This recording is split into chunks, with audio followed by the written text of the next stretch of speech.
Ya bueno, el tema que vamos a ver el día de hoy son las cardiopatías en el área de pediatría, ¿no? Bueno, si hablamos de cardiopatías, pues sí son patologías muy frecuentes que se ven, pues que al principio no, si bien no sabemos, si bien no sabemos específicamente cuál cardiopatía es, pero al nacimiento, pues lo primero que nos hace sospechar de una cardiopatía, ya sea, podría ser, ¿no? Primero escuchar un soplo en el corazón del paciente, que, que es lo que más nos indicaría, ¿no? La sospecha de una cardiopatía. Y en pacientes ya más grandes, pues tal vez también es un hallazgo incidental, ¿no? No todas las cardiopatías soplan. Y muchas de las cardiopatías que van a presentar, se les toma una radiografía de tórax y lo que más llama la atención son las cardiomegalias también, ¿no? Que nos hace también sospechar a veces de una cardiopatía. U otros síntomas, ¿no? Por ejemplo, la diaforesis, ¿no? Que cuando un paciente también está con mucha diaforesis y un paciente ya grande, pues sí se puede sospechar de una cardiopatía también. Entonces, vamos a empezar hablando de estas. Bueno, en relación a la introducción, se dice que hay una muy importante proporción de defectos cardíacos congénitos que no van a representar una amenaza para la vida del recién nacido, como por ejemplo los forámenes ovales permeables, que en la mayoría de los bebés se pueden dar hasta los 6 a 8 meses, pero se dice que de un 20 a 25% sí van a llegar a ser defectos críticos, o sea, van a ser cardiopatías congénitas que sí pueden llegar a requerir una atención médica urgente y llegar a requerir incluso ingreso a quirófano. Entonces, ¿qué es lo que más que todo tal vez puedan llegar al centro, a la unidad de urgencias, pues descompensados, ¿no? Por lo que, ¿qué es importante en estos pacientes? Realizar un diagnóstico precoz. Ahora, las cardiopatías se presentan más que todo en el neonato de formas diversas, aunque limitadas, indican, ¿no? A veces pueden simular cuadros no cardiológicos y se pueden hacer otras patologías, como por ejemplo, cuando sospechamos, por ejemplo, de un niño con sepsis. Entonces, el niño, ¿qué nos hace sospechar de una sepsis neonatal? Por ejemplo, el niño no succiona, si el niño está somnoliento, hipoactivo, vomita. Entonces, aunque no crean, también cuando sospechamos de sepsis neonatal, dentro de los diagnósticos diferenciales de la sepsis neonatal también están las cardiopatías congénitas, ¿no? Que podrían hacer al paciente también, podrían simular también sus mismos síntomas. Bueno, en relación a la clasificación fisiopatológica, debemos conocer los defectos más frecuentes a los que nos vamos a enfrentar y cuáles son sus bases fisiopatológicas. Ahora también las cardiopatías, pero las cardiopatías congénitas ya críticas, las más graves, sí se pueden clasificar en otros grupos, ¿no? Como tenemos, por ejemplo, se clasifican en las cardiopatías congénitas con flujo sistémico dependiente del ductus, perdón, dentro de las cardiopatías congénitas que ya vemos que tienen un flujo sistémico dependiente del ductus, como para recortar algo, ¿no? Sabemos que en la circulación fetal es muy diferente a la circulación neonatal, ¿no? En la circulación fetal, pues primero va a haber un ingreso, una derivación de derecha a izquierda, se indica, ¿no? Es decir, va a haber el paso de sangre primero oxigenada desde la placenta, que va a ingresar por la vena umbilical a la cava superior, va a ir a la aurícula derecha, de la aurícula derecha va a pasar a la aurícula izquierda a través del foramen oval, que es el primer shunt que tenemos. Entonces, que esto en teoría se cierra, ¿no? Con el primer llanto del bebé. Y el segundo shunt que tenemos es una comunicación entre el tronco pulmonar y la aorta, ¿no? Que, por ejemplo, en nuestra imagen podría ser acá, ¿no? Aquí tendría que estar el ductus. Por ejemplo, aquí tendría que estar el ductus. Este es el segundo shunt y que normalmente este shunt, una vez que el paciente nace, tiene un cierre fisiológico y un cierre anatómico. Entonces, las cardiopatías que ahorita les estoy hablando son aquellas que tienen un flujo sistémico, pero que son dependientes del ductus, es decir, que dependen de que este ductus no se cierre. Y que si este ductus se cierra, que sería que el ductus que se encuentra entre el tronco pulmonar y la aorta, pues los pacientes pueden llegar a fallecer. Entonces, ¿cuáles tenemos dentro de estas? La coartación de aorta, que ahorita vamos a ver imágenes. También tenemos al síndrome de corazón izquierdo hipoplásico, la estenosis aórtica crítica, el complejo de Shann y la interrupción del arco aórtico. Entonces acá tenemos, ¿no? Imagínense, aquí podemos ver una imagen de una coartación de aorta, ¿no? Que también la coartación de aorta se puede dividir en preductal o postductal, ¿no? Aquí está, por ejemplo, la coartación, que es muy evidente, ¿no? Imagínense que entonces el paso de sangre o el flujo sanguíneo disminuye en esta área por esta coartación. Entonces, la coartación de aorta sí va a ser ductus dependiente, es decir, que también va a depender de que el ductus que está, que es la comunicación entre la aorta y el tronco pulmonar, no se cierre para que el paciente también siga con vida. Ahora, dentro de estas cardiopatías congénitas dependientes del ductus, tenemos que estas son las que con más frecuencia diagnosticamos, pero sí se las diagnostica a veces de forma tardía. Entonces, ¿cuál diagnosticamos mayormente? La coartación de aorta. Entonces, esto va a depender de la gravedad morfológica en el cual el ventrículo derecho va a asumir la circulación pulmonar y en mayor o menor medida sistémica a través del ducto, es decir, que mucho va a depender del ductus, ¿no? Por esta coartación que va a existir a nivel de la aorta. Entonces va a haber, en ausencia del flujo anterogrado en el lado izquierdo, la perfusión cerebral y coronaria también van a depender de la perfusión retrógrada desde el ductus, es decir, que se dan cuenta, todo va a depender del ductus. Ahora, ¿qué signos o cuál va a ser las manifestaciones clínicas de estos pacientes, no? Van a presentar, bueno, perfusión sistémica, pueden llegar a presentar dificultad respiratoria, incluso pueden llegar a descompensarse con un shock cardiogénico, que van a ser las de mayor o menor magnitud.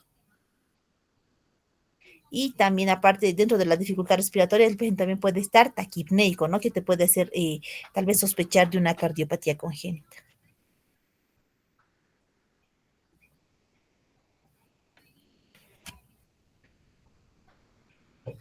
Ahora, dentro de las cardiopatías congénitas con flujo pulmonar dependiente del ductus, también nos van a nombrar a la estenosis pulmonar crítica. Como sabemos, el tronco pulmonar que va a salir del ventrículo derecho, a veces sí puede estar estenosado, y si está muy estenosado se denomina estenosis pulmonar crítica.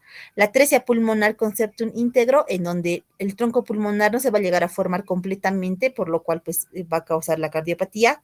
O la atresia pulmonar igual también, es decir, que acá el tronco pulmonar que sale del ventrículo derecho, si bien va a estar atrésico, o sea, no va a estar bien formado, pero sí se va a compensar con una CIV, ¿no? Con una comunicación interventricular. Y también tenemos la atresia tricúspide con comunicación interventricular restrictiva o estenosis pulmonar. Como sabemos, tenemos los cuatro focos, ¿no? El aórtico, pulmonar, el tricuspidio y el mitral. En este caso, la atresia tricúspide nos nombra.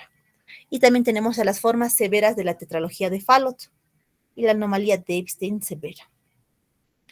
Bueno, para recordar, ¿no? La tetralogía de Fallot, que un signo característico que podríamos encontrar en la radiografía de tórax es el signo de bota, ¿no? Como podemos ver en esta radiografía, tiene la imagen de una bota. Entonces, en estos casos, ¿en qué sospecho? En una tetralogía de Fallot. Entonces, ¿por qué se va a caracterizar la tetralogía de Fallot? Por cuatro cosas, ¿no? Entonces, dentro de estas vamos a tener primero una estenosis pulmonar, es decir, que el tronco pulmonar va a estar estenosado. El tronco pulmonar va a estar estenosado, luego el ventrículo derecho se va a hipertrofiar, hipertrofia del ventrículo derecho.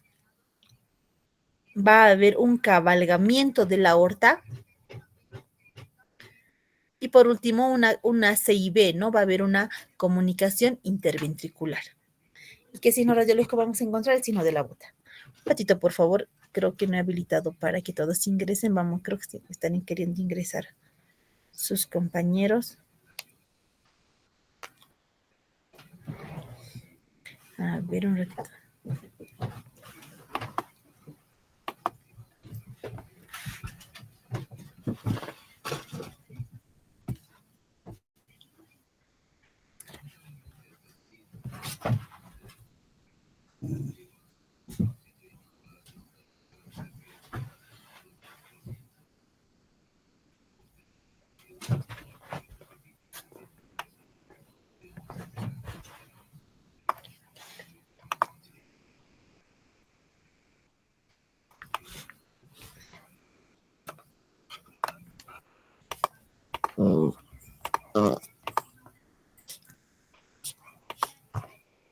Ya.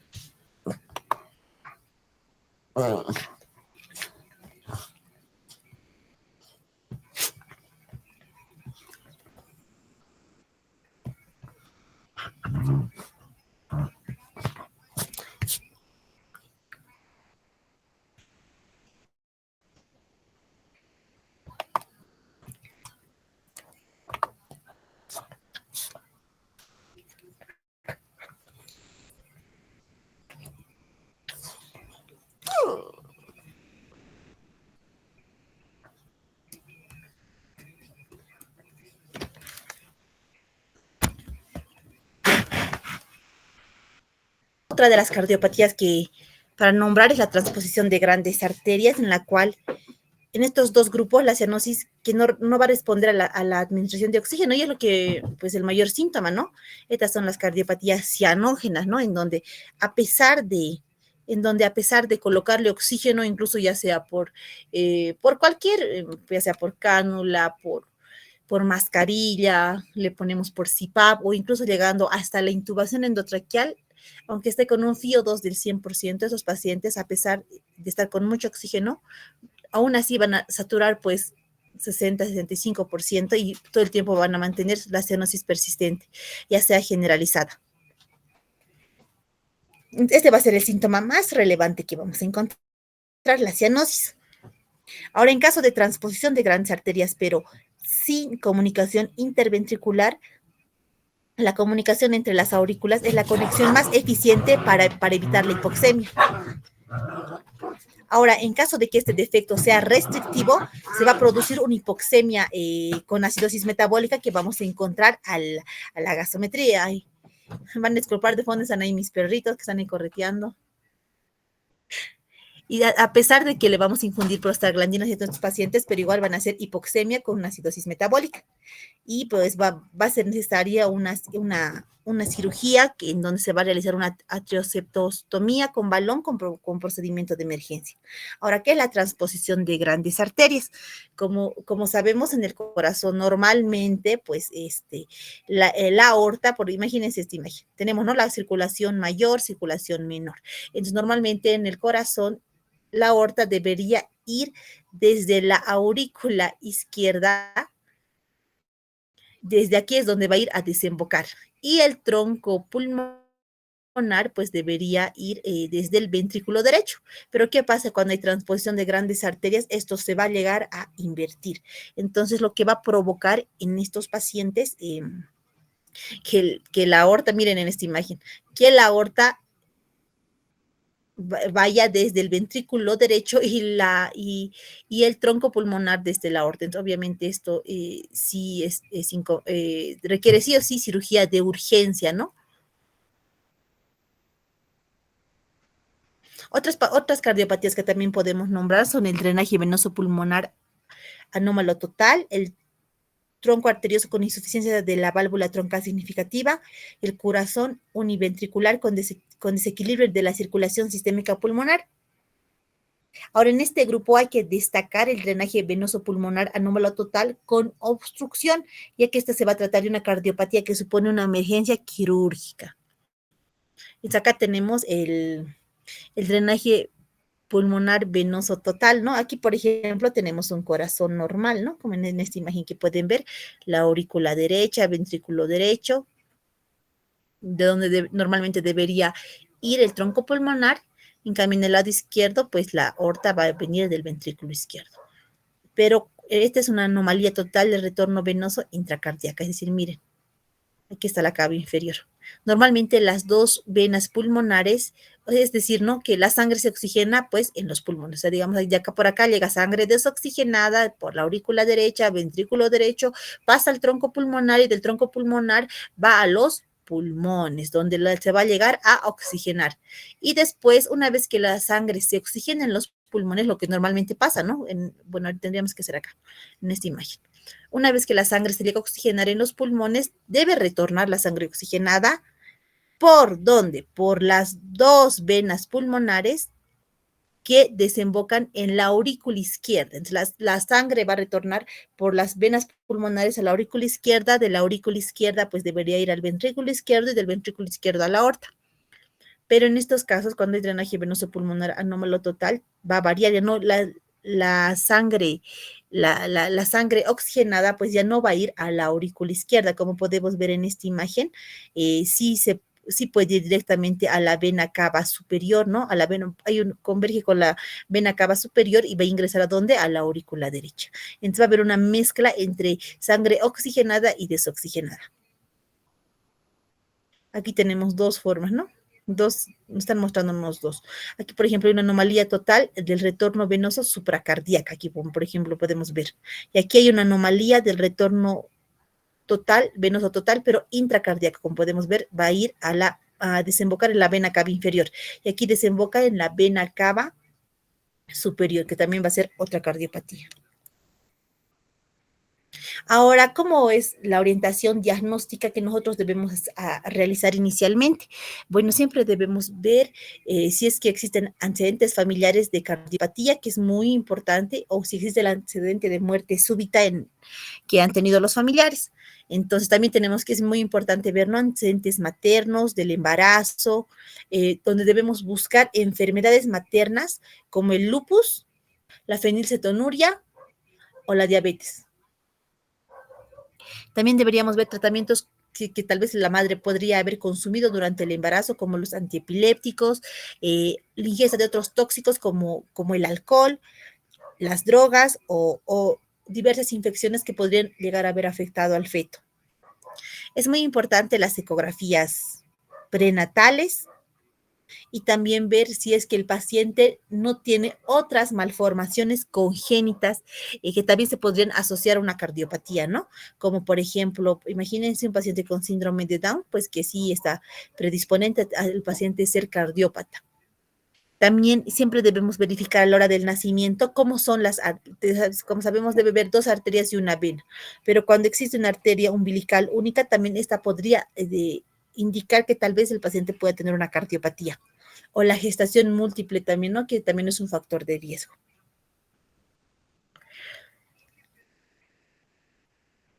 Ahora, si es que vemos que un paciente, bueno, nació mal, pero nació mal por otras causas, como por ejemplo, tal vez se ha aspirado meconio, tenía pérdida de riesgo de bienestar fetal, y por eso entró al quirófano, pues por eso puede que se haya puesto mal apenas nació, no siempre por una cardiopatía, ¿no? Ahora, en cuanto al cuadro clínico, se dice que el tiempo de presentación de la sintomatología y la forma de progresión de la misma es muy importante. Entonces, ¿qué es lo que vamos a ver a la hora de la exploración física? Siempre debemos ver, ¿no? Actitud. ¿Cómo está el neonato? Porque esto lo vamos a diagnosticar pues en la etapa neonatal. Y tenemos que ver, ¿el neonato está activo, está decaído o está irritable? Más bien llora si no puede calmar su llanto, ¿no? Siempre debemos palpar en los pulsos periféricos y también es muy importante hacer la relación en la palpación a nivel del pulso femoral y braquial derecho, porque para descartar una coartación de aorta, ¿no? Ya que el síntoma principal de una coartación de aorta es que va a haber una diferencia en los pulsos entre la femoral y la braquial del lado derecho. Eso es algo muy importante que nunca se les debe olvidar. A la auscultación siempre debo buscar, por ejemplo, en puerperio, ¿no? Siempre estamos revisando a todos los bebés. Entonces, en esta etapa, ¿qué es lo que más me importa? Auscultar soplos, ¿no? Y si es que detecto un niño con soplo, pues le hago hacer su radiografía. Si es que veo que es cardiópata, más digo, que si veo que hay una cardiomegalia importante, aparte en el paciente auscultado soplo, pues tengo que transferirlo a cardiología pediátrica para que se le realice una ecocardiografía, que sería lo más importante, ¿no? Donde van a ver específicamente qué cardiopatía es y le van a poner un nombre. También es importante ver la coloración del neonato, ¿no? Si está cianótico, ya sea una cianosis central, una cianosis distal, si está pálido. Y debemos ver también la perfusión, ¿no? La perfusión periférica. Entonces, lo vemos a través del llenado capilar.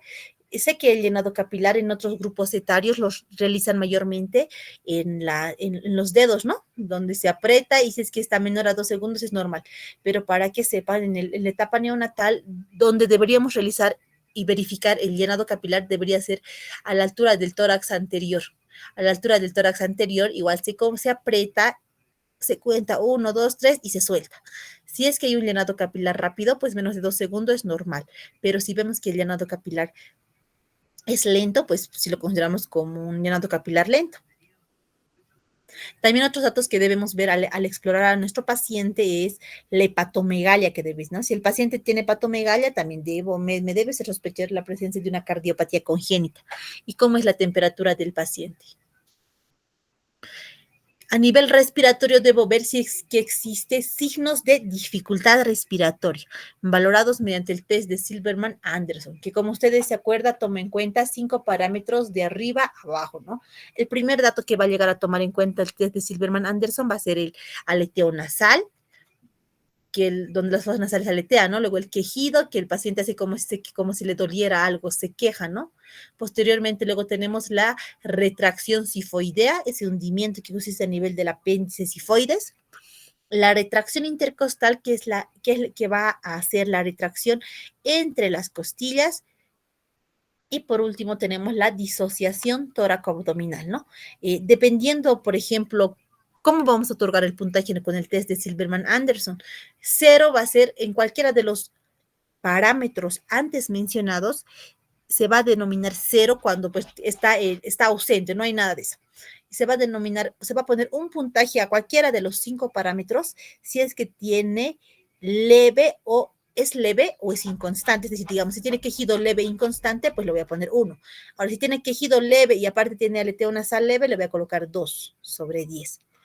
Y se coloca un puntaje de 2 a cualquiera de los parámetros antes mencionados, si cualquiera de estos parámetros es constante y marcado, es decir, tiene una retracción sifoidea constante y marcada, 2, tiene aleteo nasal leve, 3, tiene quejido constante y marcado, 5, tiene retracción intercostal también constante y marcado, 7. Entonces voy a colocar un Silverman de 7. Entonces, pacientes que tienen Silverman de 7, pues, o más de 7, es una dificultad respiratoria severa. No se olviden que también se clasifica la dificultad respiratoria como leve, moderada y severa. Se denomina leve cuando tiene un puntaje de 1 a 3. Se considera una dificultad respiratoria moderada cuando hay un puntaje de 4 a 6 y se considera una dificultad respiratoria severa cuando existe un puntaje mayor a 7 puntos y se considera una dificultad respiratoria severa. Entonces, dependiendo a cuánto ustedes sumen, pueden decir, no, no, doctor, el paciente saca una dificultad respiratoria severa, requiere intubación. No nos está yendo bien. Taquipnia, que como dijimos en la clase del día de ayer, para el grupo etario en la etapa neonatal se va a considerar taquipnia a una frecuencia respiratoria mayor o igual a 60 respiraciones por minuto.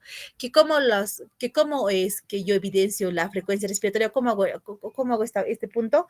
Debo contar el patrón respiratorio en el paciente, obviamente, que no esté llorando, que esté tranquilo, con el tórax descubierto en un minuto completo, ¿no? Si es que realizo en un minuto completo, pues debo contar cuántas veces respira y esa es su frecuencia respiratoria.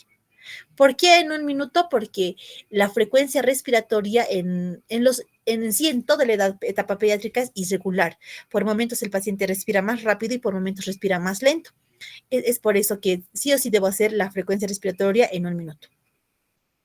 Y por último, también debo ver cómo se ve, ¿no? El fenotipo. Debo buscar síndromes. Tal vez el paciente tiene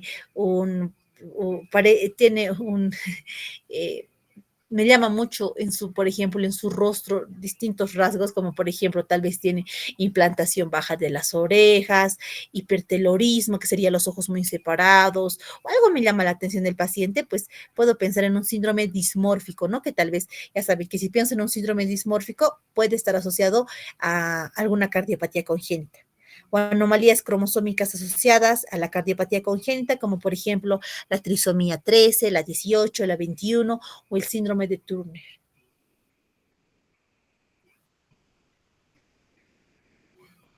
Ahora, ¿qué exámenes complementarios yo debería eh, solicitar y cuáles son y los hallazgos según la clasificación fisiopatológica?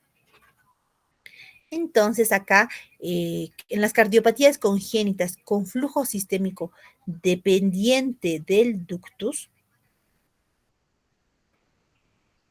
entonces, es cuando veo que hay una obstrucción severa de la salida del ventrículo izquierdo, estos pacientes sí pueden cursar con dificultad respiratoria y signos de bajo gasto cardíaco. ¿A qué yo me refiero cuando indico? Perdón, esto no salió. ¿A qué me refiero cuando yo indico qué son los signos de bajo gasto cardíaco que a veces han debido escuchar? Se denomina signos de bajo gasto cardíaco, por ejemplo, a los pulsos débiles, llenado capilar prolongado, puede estar el paciente también hipotenso, y la primera parte, el primer signo de shock siempre va a ser la taquicardia, ¿no? Que es un mecanismo para compensar, y en la última etapa va a haber una bradicardia. Entonces son los signos de bajo gasto cardíaco. También debo ver si es que existe taquipnia, pulsos débiles en las cuatro extremidades, si es que existe palidez, la frialdad en las extremidades, cómo está la perfusión periférica, cómo está orinando. También es muy importante saber cómo está orinando el paciente. Y pues obviamente en estos pacientes, si están tan mal, debería solicitar una gasometría arterial, donde lo que me va a mostrar más que todo es una acidosis metabólica. Ahora, en la radiografía de tórax, lo que debo vigilar es si hay un aumento de la vascularidad pulmonar en forma de congestión. Imaginen, vean en esta imagen, si hay un aumento de la vascularidad pulmonar en forma de congestión venosa, como podemos ver en esta imagen, y qué grado está la cardiomegalia en casos de obstrucción izquierda grave, como la coartación aórtica o la estenosis aórtica crítica. También le podemos realizar un estudio electrocardiográfico, sobre todo si hay signos de hipertrofia ventricular izquierda. Ahora, en el síndrome de corazón izquierdo hipoplásico, sí puedo solicitar una radiografía de tórax, donde, como podemos ver en la imagen, sí vamos a evidenciar, obviamente, una cardiomegalia muy evidente, ¿no? Entonces, ahora, pero en pacientes con un foramen oval restrictivo, la cardiomegalia es menos prominente, o sea, no se va a notar tanto. Y en los campos pulmonares va a haber edema y un patrón de infiltrado reticular por hipertensión venosa. Entonces, depende también en esta patología del foramen oval, ¿no? Cuán abierto está o si está restrictivo, que también sí va a llegar a afectar al paciente.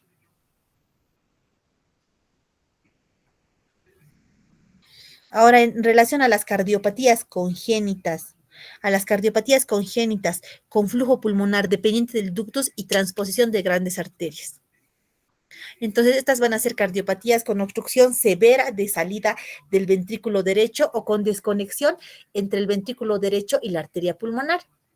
Por lo que el flujo pulmonar depende fundamentalmente ¿de quién? Del ductus arterioso. Entonces, como les dije, hay muchas cardiopatías porque siguen vivas. Por ejemplo, aquí podemos ver, no sé que la imagen es un poco pequeña, pero miren, aquí es el ductus, ¿no? Que es la comunicación entre el tronco pulmonar y la aorta. En estos pacientes, ¿qué va a ser? Como ver una obstrucción severa y una en la salida del ventrículo derecho.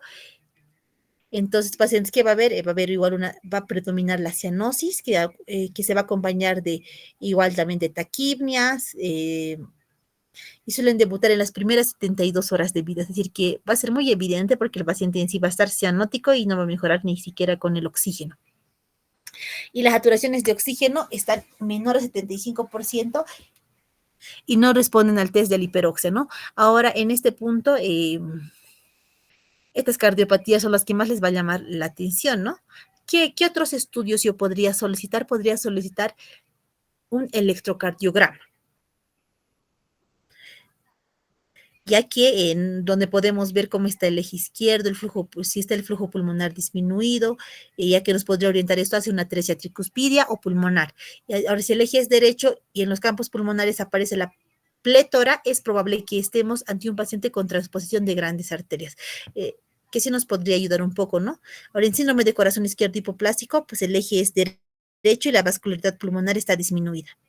Va a haber un corazón en sueco, En la tetralogía de Fallot o el corazón en huevo sobre el diafragma por ausencia del pedículo vascular o en la transposición de grandes arterias. Es decir, que sí nos podría ayudar un poco también el electrocardiograma, pero lo que más nos va a dar el diagnóstico en estos pacientes, pues, fuera de la cianosis, también nos va a decir en sí el nombre de la cardiopatía de estos pacientes va a ser la ecocardiografía, que hacen los cardiólogos pediatras, ¿no? Y así entonces empezamos. Y entonces vamos a hablar también de la ecocardiografía, donde como podemos ver, esto lo quienes dominan más esto, los cardiólogos pediatras que son los que lo realizan, ¿no? Donde podemos ver la presencia de cortocircuito de izquierda a derecha, o ya sea de derecha a izquierda a nivel del foramen oval, o del ductus cuando existen. Entonces, en este caso vamos a ver el cortocircuito ya sea de derecha a izquierda o de izquierda a derecha. También vamos a ver la simetría de las cámaras cardíacas entre aurículas y ventrículos, la permeabilidad de las válvulas auriculoventriculares y la integridad de los tabiques es lo que vamos a ver.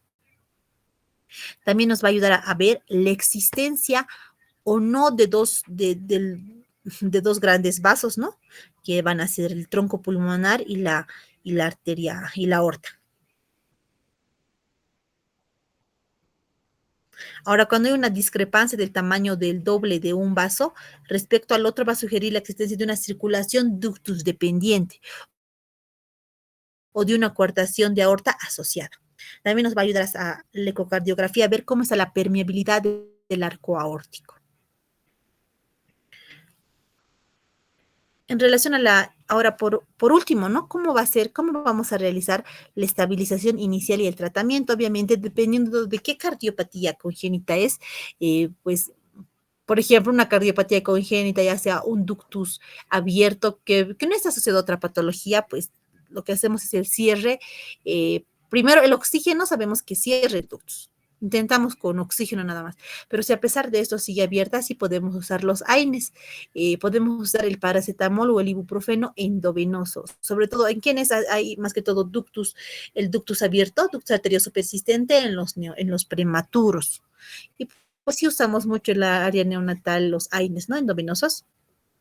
Ahora, ¿pero qué hacemos con los otros pacientes? Debemos hacer un acceso venoso adecuado, debemos, si es que obviamente nos llama algo la atención desde el nacimiento, podemos hacer una cateterización de la vena umbilical y la inserción de un catéter. También en pacientes que lo requieren, porque no en todos les va bien, pero le podemos poner la prostaglandina E1 a una dosis de 0,1 microgramos kilogramo minuto. Y podemos mantenerle también con una dosis de mantenimiento de 0,03 a 0,05 microgramos kilogramo minuto. Ahora, este es importante, ¿no? Las cardiopatías con hiperflujo pulmonar no necesitan prostaglandinas, pues aumentarán el flujo hacia el pulmón y eso no nos conviene. Ahora, tenemos que valorar siempre el riesgo de una intubación durante el traslado de un paciente con una cardiopatía, en función sobre todo aquí a la experiencia del personal que vaya a realizarlo. Por si acaso, ¿quién debería intubar al paciente? Pues alguien que sabe, alguien que reconoce anatomía y tiene que hacerlo en cuánto tiempo, porque no es nomás realizarlo pues en 2, 3 minutos. Se dice que el tiempo límite para realizar una intubación endotraqueal es de 30 segundos. Entonces, si en 30 segundos no logro intubar al paciente, obviamente mientras hacemos las maniobras de la intubación, no en todos, pero en muchos pacientes se empiezan a desaturar o hasta incluso bradicardizar.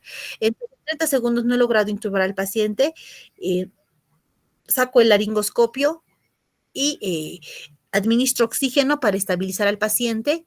Espero que la saturación vuelva a subir y la frecuencia cardíaca también vuelva a subir para volver a intentar por segunda vez la intubación endotraqueal. Y si es que, digamos, hay otra persona que está más capacitada que yo, entonces doy el paso a la siguiente persona y para que se intube al paciente, porque lo ideal es mientras más rápido lo hagamos o lo hagamos a la primera es mejor para el paciente. Ahora también tenemos que conocer cuáles son los efectos secundarios de la prostaglandina E1, como la hipertermia y la irritabilidad. A largo plazo también que podría provocar hiperostosis cortical y la hiperplasia de la mucosa antral. En algunos pacientes que estén estables podrá emplearse el CPAP nasal como método de soporte respiratorio, pero como les dije previamente, pues muchos de los pacientes a veces son candidatos a cirugía, ¿no? Mientras en lo que se realiza, si es que la cirugía es urgente, pues sí debemos mantener al paciente con oxígeno, con soluciones endovenosas, sí, y se le puede iniciar tranquilamente el aporte enteral. Esto no es un impedimento para no iniciar el aporte enteral y si es, pero si es que el paciente pues pesa menos de 1500 gramos, sí deberíamos iniciar la nutrición parenteral total apenas desde el primer día de vida. Pero si el paciente pesa más de 1500 gramos, pero está en ayuno ya 5 días, ya a partir del sexto día debo instalar una vía venosa central, ya sea un catéter percutáneo o una vía venosa central por el cirujano pediátrico y iniciar nutrición parenteral total también. En todo esto va a depender, como son tantas cardiopatías, dependiendo a qué cardiopatía es la que estamos tratando, ¿no? Entonces ustedes también, doctores, cuando sospechen de una cardiopatía congénita, pues ese rato lo estabilizan, le pueden administrar oxígeno, le canalizan una vía periférica y si escuchan el soplo peor, y si ven en una radiografía una cardiomegalia importante, donde sabemos que se le puede sacar en una radiografía, ¿no? El índice cardiotorácico, ¿no? Que es A más B sobre C, ¿no? Entonces, donde tomamos en cuenta las partes más anchas a partir de una línea vertical que lo tomamos a nivel de la columna vertebral y una vez que hacemos nuestros trazos, entonces sumamos, ¿no? A más B y luego en la parte de la base tomamos el C, entonces podemos sacar el índice cardiotorácico en los pacientes neonatales.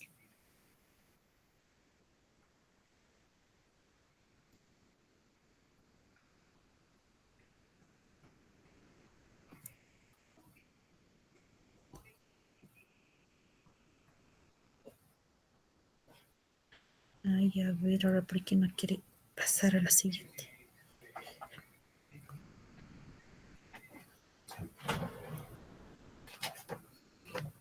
Pero en sí, doctores, esa es toda la presentación del día de hoy. No quise complicarles con tantas cardiopatías, pero sí quería explicarles lo más importante para que sepan. No sé si tienen alguna pregunta.